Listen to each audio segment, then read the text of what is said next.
Yeah, I was just thinking to myself, I was like, how can I get a somewhat vanilla experience from a ROM hack? And I'm just like, oh, what if it just says Classic Mario World? That's the ticket.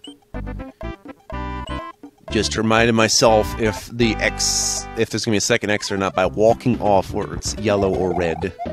This happens sometimes. It happens a lot of the times. Got the initial level, one music. Just because. Don't feel bad if you have to reuse music. It's allowed, you know. Oh yeah, I've already started the next project by this point of the recording. I mean, not when I was playing it, but I already got it in mind. I was doing Spirit Destiny, but a couple things happened, which I've decided no, because of some fundamental breakage in its original release. And with a source port I was going to use, and now I'm not, because it also had a big break. And now I know why people don't use that. Gosh. Just can't catch a break with these. Oh, this cave level is weird. Also the music. Oh, you know what else I've been playing? In celebration of people's, like, obsession with the non-fungibles. I've been playing Ape Escape. I've never played it before. It's an incredible game. I'm thinking maybe someday when I do future projects on PlayStation 1 titles, which, by the way, the first one would have to be a Crash Bandicoot game, come on now. But yeah. Yeah, we should get some PlayStation 1 LPs. There's a lot of good ones we could do. Just because of the huge variety of all the third-party titles. That's kind of why Sony won that specific generation. As opposed to the N64 and the Sega Saturn. Saturn didn't have a chance, unfortunately, because it was too spread out.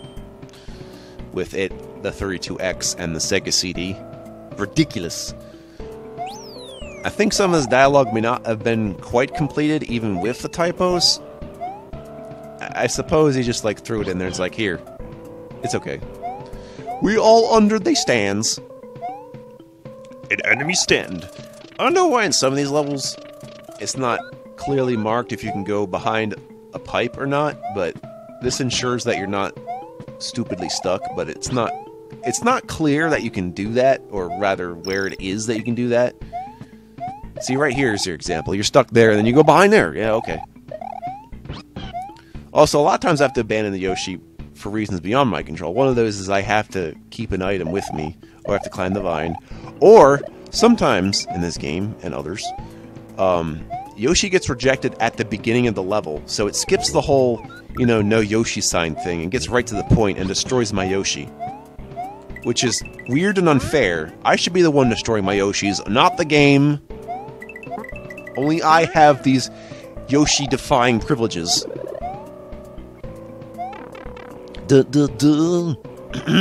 Yes. And then there you have it. A silver P-switch to make your day. What are these platforms? I'm sure the 5th Dragon Coin's around this area. I don't care. There's this laggy too that's screwing with me. I'm gonna say to him no. Oh yeah, this is the other reason I know this is related to how it was as a flagpole, is the top of it can always give you one up. Also, we'll save a lot of time in this playthrough by me not having to ever go to the bonus game. Which makes me think, where's my star counter? I'm gonna look again real quick, actually. I didn't even check that. Let me look at the HUD. Yeah, I don't even see it there. There's no star counter thing. Hey there, do you know this game music? It's a racing game for the SNES. I'm going to Las Vegas to race around in my Sidewinder car. Oh, you know, I'm not the biggest person in the cars, but I do know my fair share of racing games, and Top Gear is one of them. Obviously, you can't call that nowadays because of the British show, but hey, Top Gear, baby. I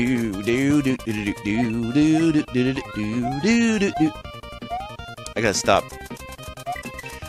Man. I'm getting too enamored by all the music choices in this playthrough. Look, my Mario is ducking to the music. That's how good it is. It's like, if I wasn't talking about it, that's how you'd know I'm enjoying the music, when I'm just like dancing to it. It's like, yeah, Mario does the dance. And the revolution. There's a mix of him. Oh yeah, that'd be real sweet. Trying to do a freaking, Let's play of DDR stuff? Yeah, that's not happening in this or anyone's lifetime. 1, because it's physical. 2, because basically to win you just press the arrows. And then 3, all the copyright shit. Yeah, no. Except for maybe Mario Mix. I don't think Mario Mix has that issue so much, so maybe there's more LPs of that and I don't actually know about it. Probably.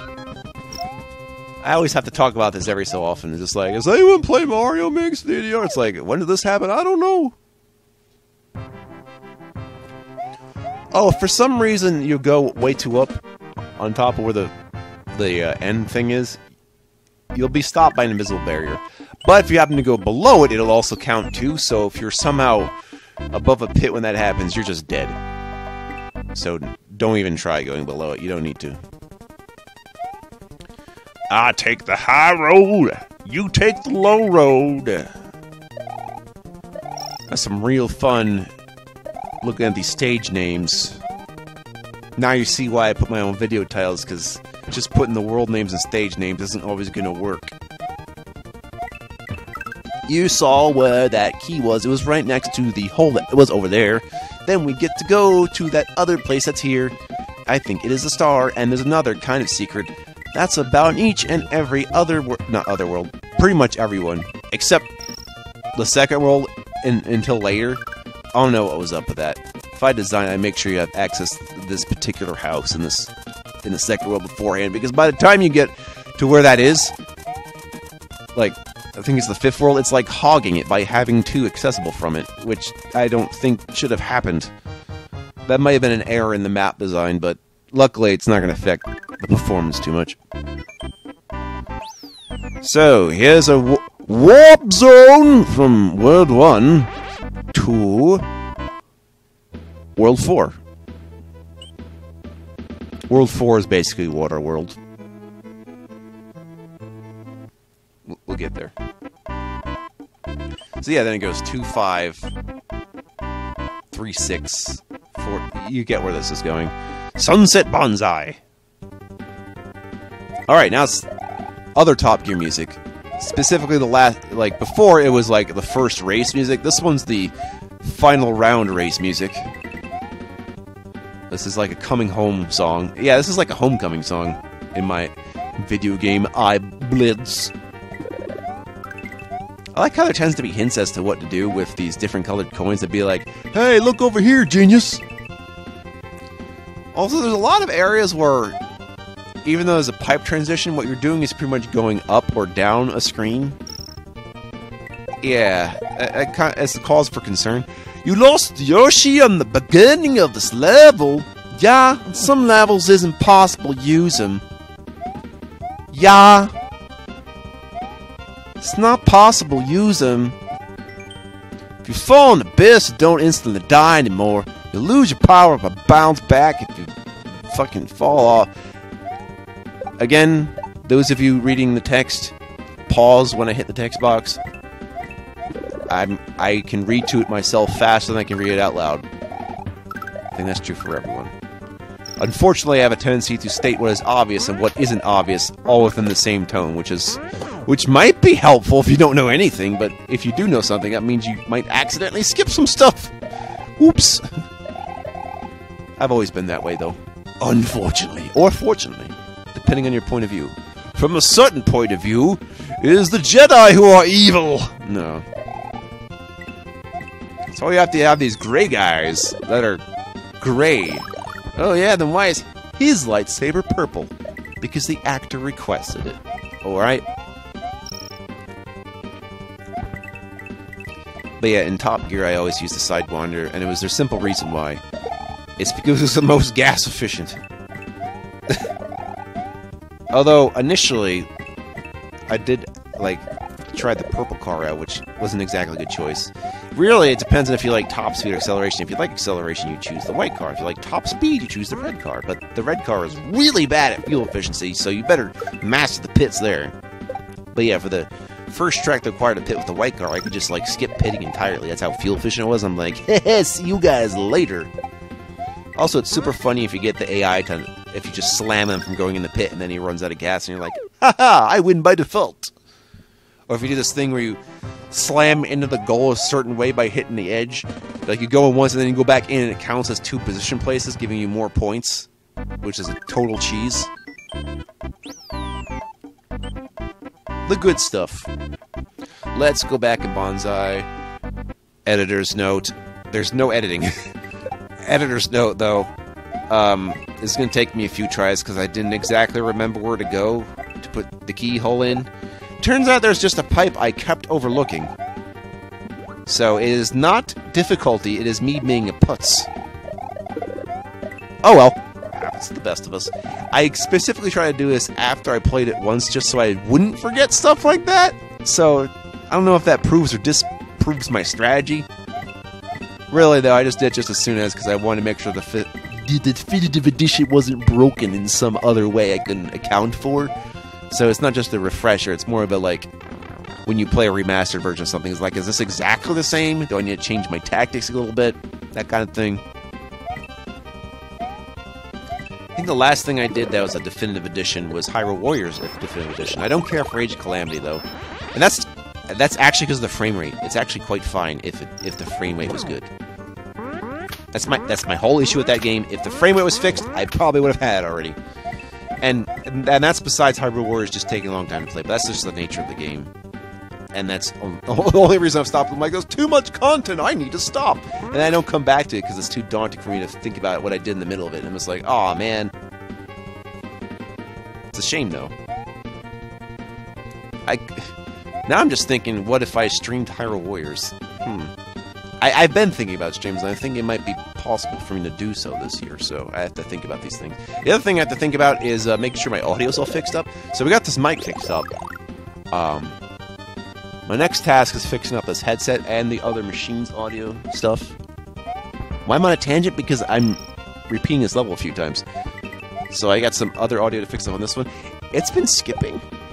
Like, if you saw my Mario 64 LP, it was skipping a bit, even though I'd fixed it from doing some major bugging out because it wasn't maximizing my CPU usage. It's something Linux/Pulse Audio is doing, and I haven't quite figured it out yet. But it doesn't interfere with me actually playing the games. It's just being like an entry-level audiophile, you might say. I can tell when there's breaks in the sound when there shouldn't be.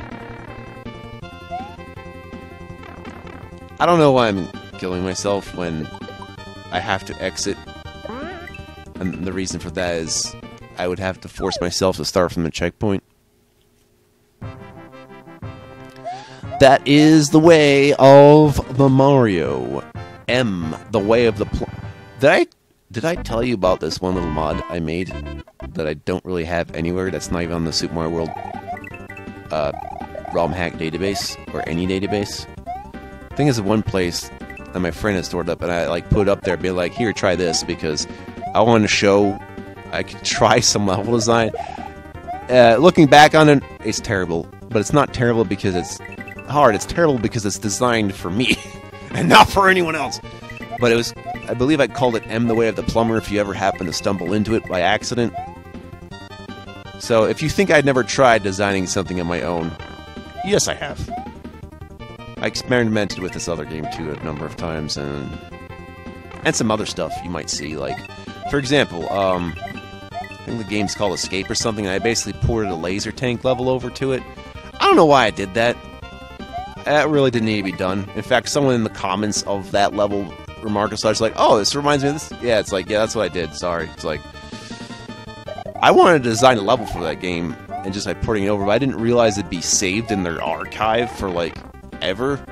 I didn't exactly want that. I was just showing it, you know. Oh well.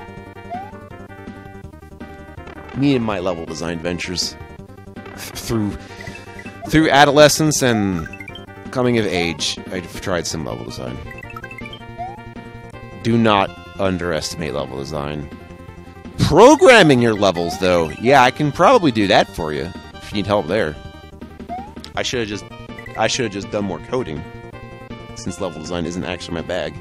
Although I do know a good level. Well, no, I don't actually. I could do lots of shitty level designs, do lots of shitty levels. Like, yeah, I can do this, but you know, to appeal to a large audience, that was the whole thing, and I couldn't do that. fact, just look at my number of viewers now. Just like, where are y'all going? No, I'm kidding.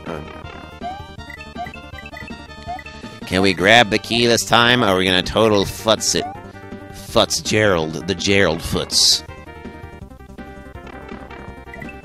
Oh, shit. At least I'm getting all these 1-ups. Amazing how I've got nearly a third of the maximum life count. And I'm not even done with World 1 yet. Yeah. Yeah. Safe to say, there will not be a game over in this LP. I won't ever be close to that state at all. Which doesn't matter considering I can save every level, so I don't even know why they're there.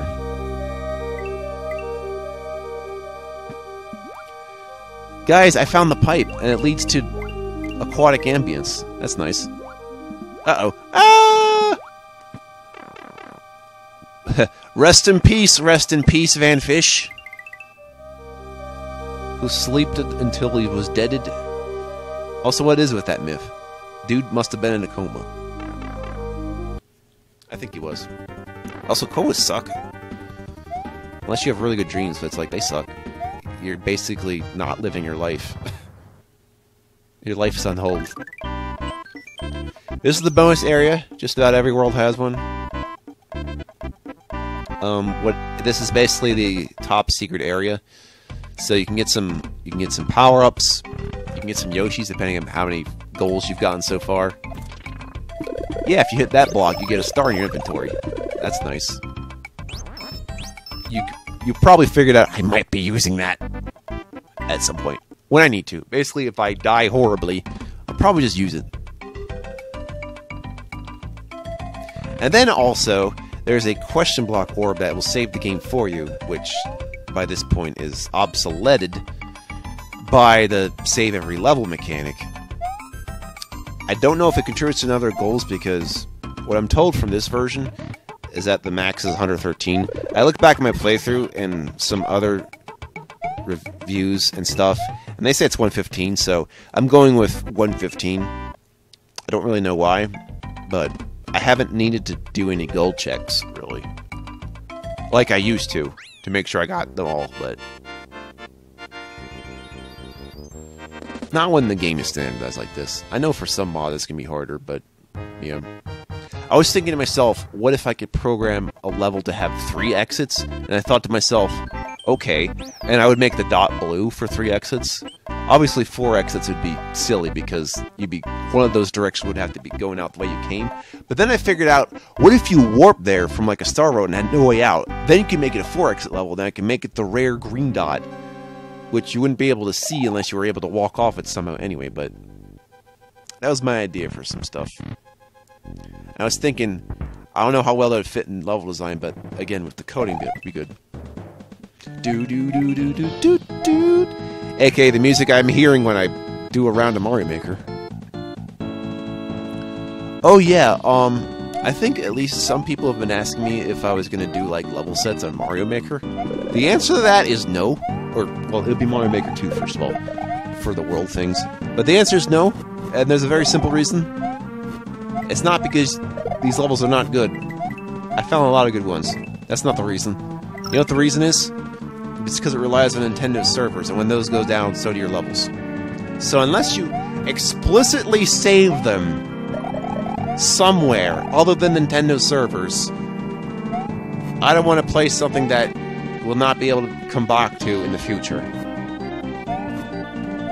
Alright, that's my standing on that. However, to make up for it maybe, you know what I can do? I can do some Super Mario Bros. X stuff. They actually have a good Linux port now. So I was thinking maybe at some point I'd start doing Super Mario Bros. X content. If I find the good ones, because it's really hard for me to...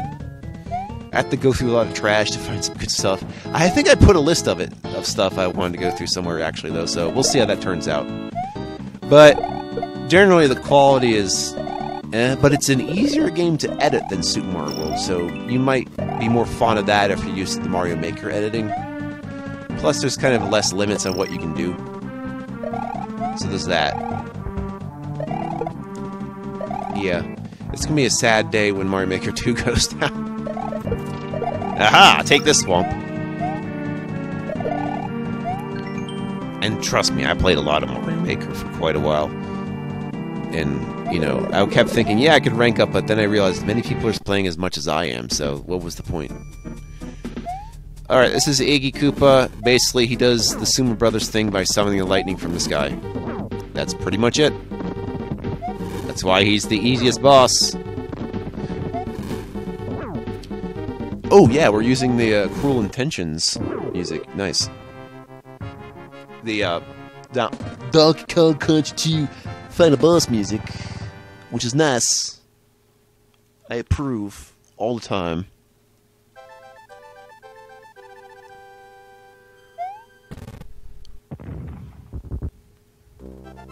Iggy Koopa failed on Defeat Mario. Now Mario must enter on the mountain mines. But will he discover this new source of power that Bowser have? I don't know you! Do you think you can understand game? I understand. You? Just poking fun. Relax. You're not going to see what World 2 is, but World 2 is actually in there. This is just the first level to get in there. It's a cave world. Again, no biggie. So next time in Classic Mario World, we go to World 2. See you there.